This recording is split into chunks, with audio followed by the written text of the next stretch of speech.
Welcome back, everyone. Welcome back. Today we are covering the for loop. Now, this loop is one of the major loops that you'll definitely be utilizing all throughout your JavaScript career, and with a lot of lip movement. And what you're going to want to do is, once you get this down, then you'll be able to actually go over the other loops. There are a number of different array methods that actually help us to kind of iterate and loop through different types of data. But this for loop, you're going to find this one pretty beneficial when you start practicing with it. So let's open up any text editor that you actually have. You can actually do this in the console, or you can actually do this within the terminal. So let's start by the actual using the actual keyword for. So we're going to define that here. I'll just put a little comment here. Define the loop. And the keyword we're going to use is for. Then right after for, when we open up these parentheses, what we're going to do here is we're going to actually start with our initializer. So we're going to initialize I equal to 0. All right, so that's like our initial counter value. Then from there, we're going to need a condition. So there's 3 steps to the loop. There is the actual initializer, there's the condition, and then there's the update or stepping through the actual loop. So we already initialized I equal to 0. And so what we're going to do is we're going to run this while I is greater than. We'll say while I is less than 10. That's going to be our condition. So we'll iterate, we'll actually run this loop 10 times while I is less than, or at least while I is less than 10. There, it's better to say it that way. All right, then what we're doing here is we are incrementing. So sometimes you might see someone say like I equals I plus 1. Okay, but we're not doing that here. What we're simply doing is just using the incremental 2 pluses. So that will allow us to actually increment by 1, okay? And here's where you're going to define some type of logic. So this is where your logic would go, okay? All right, now in this case, what I want to do is I just want to log out I. So let's see what I is. So let's see how many times we can iterate through this. And I'll do this by typing node and the name of the script file. And here, okay, so this is interesting. We have I is equal to 0, and then it's 1, 2, 3, 4, 5, 6, 7, 8, 9. And it stops at 9 because we want this, the condition here is, it's saying, while I is less than 10, okay? And I is less than 10, 9 is less than 10, it does not actually get to 10. If we were to do, for this operator here, if I is less than or equal to 10, let's see what happens if we get that. If it's less than or equal to 10, now let's rerun it. Actually, let's clear it first, get a little room here, and then rerun it. Now we do actually get 10. Okay, so it does test for 10 because this is now saying our condition is I is less than or equal to 10. Okay, so what can we do here now? We'll get rid of that, and we said I is less than 10, and we can actually break out of this as well. So we can have some additional logic in here where we could say if I is greater than 5. So if I is greater than 5, let's break out of the actual loop and then continue on with some logic. So we can do something like, we can just log something out here. We'll say log out, we'll just say thanks for logging out, or thanks for breaking out of the loop. Okay, so before we actually seen all of the numbers from 0 to 9, now we have a condition in here with the keyword break. So it's going to test if, and this is again inside the loop. So if I is greater than 5, we'll break out of the loop and then resume our programming here on line 10. Okay, so let's try that. We'll clear this out and then run it. And what do we get here? We say, okay, so we have 0, 1, 2, 3, 4, 5, 6. And it says if I is greater than 5, and that's why we're still getting 6, because it has to test that. If I is greater than 5, break out of the loop, And then we have thanks for breaking out of the loop. So that's really like the bare bones essentials of the for loop. There are a number of loops. There's the do loop, do while loop, and of course just a number of ways to iterate through different types of conditions or data. But in this case here, you definitely want to be able to kind of practice with initializing where your counter is going to start, and then from there setting some type of condition, and then of course incrementing your condition or your counter so you can continue iterating this. And this particular loop, it's pretty similar in like PHP or Java, C++. So once you actually know this particular loop, you'll be able to utilize it in a number of other languages as well. So let's do another example. And what I'll do is I'll comment this out so you can actually have it for your notes. And we'll create an array, because that's what we are iterating over in the last, I think in the last couple of videos or the previous one.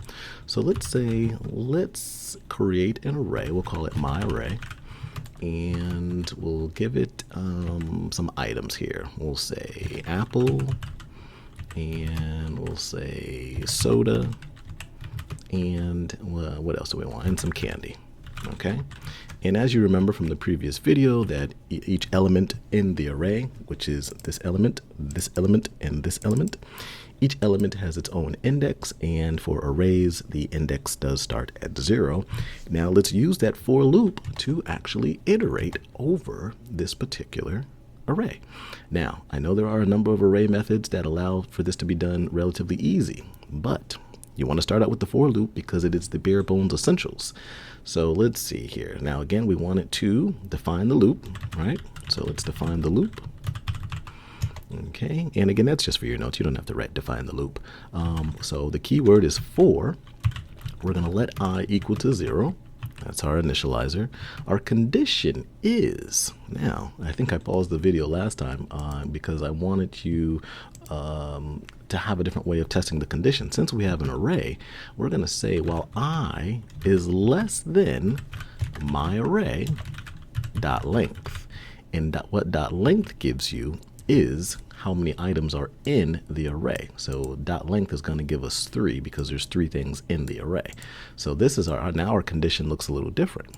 While I is less than the length of the array, and then of course increment I. And then what we're going to do is we can actually console log.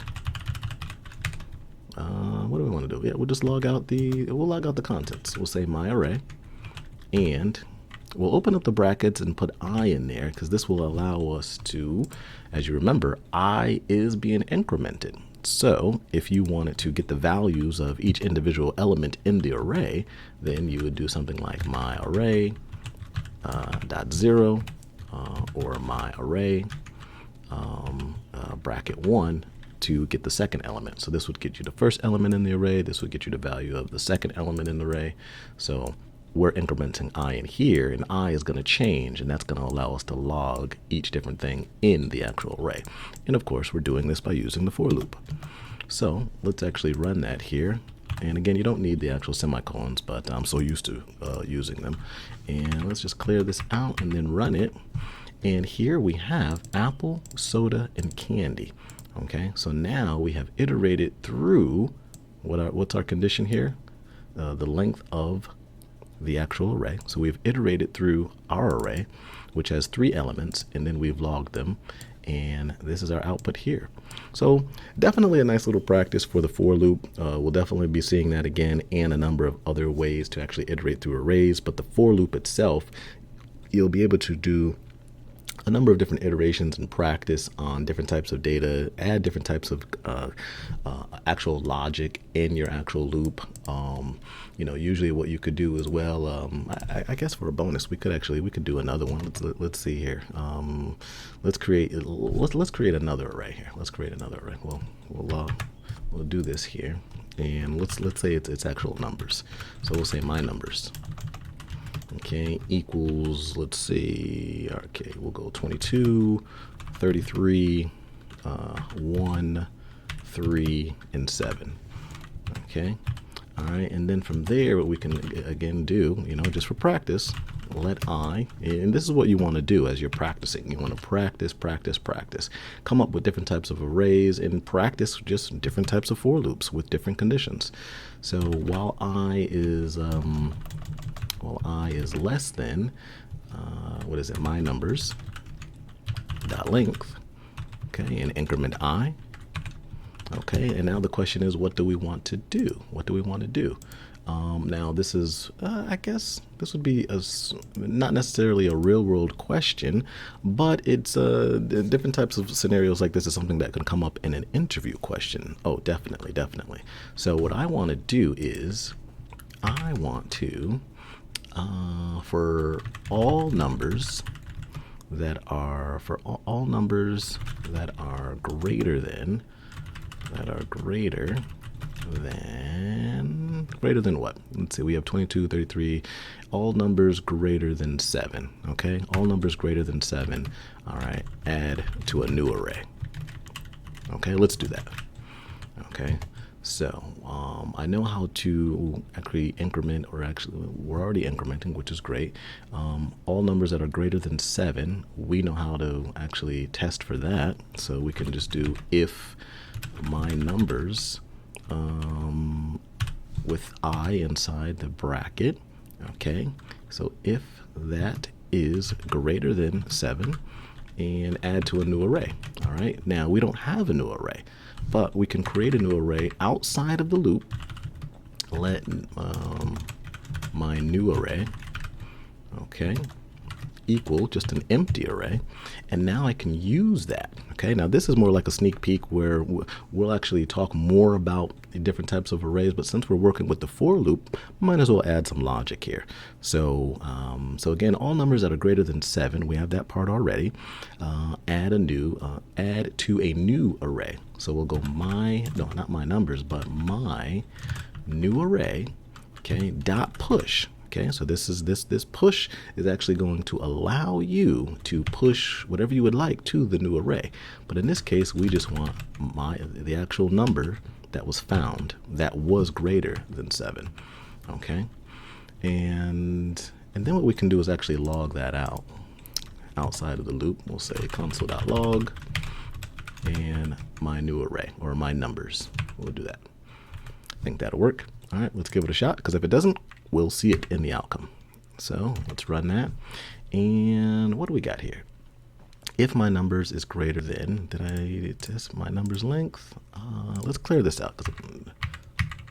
Clear that, run it. Now I'm getting the actual my numbers. Oh, all right, silly me. I am actually logging out my numbers, but I don't want my numbers. I want the new array, because what we're saying is, if my numbers for that particular index is greater than 7, push the my numbers at that element to the new array, to my new array. So we're actually logging out the wrong thing at the end.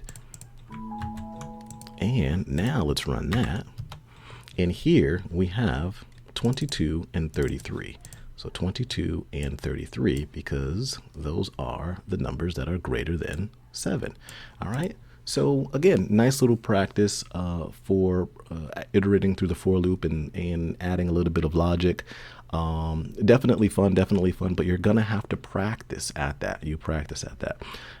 Other than that, like, subscribe, hit the notifications, and if you have any questions in regards to this, because this is just a bare bones for loop that you'll definitely need to practice, in which you'll have to make sure you're initializing and setting the condition and then incrementing the actual counter variable. If you have some questions, place them in the comments and I'll respond back to those. Okay? All right. Talk with you later. Stack out.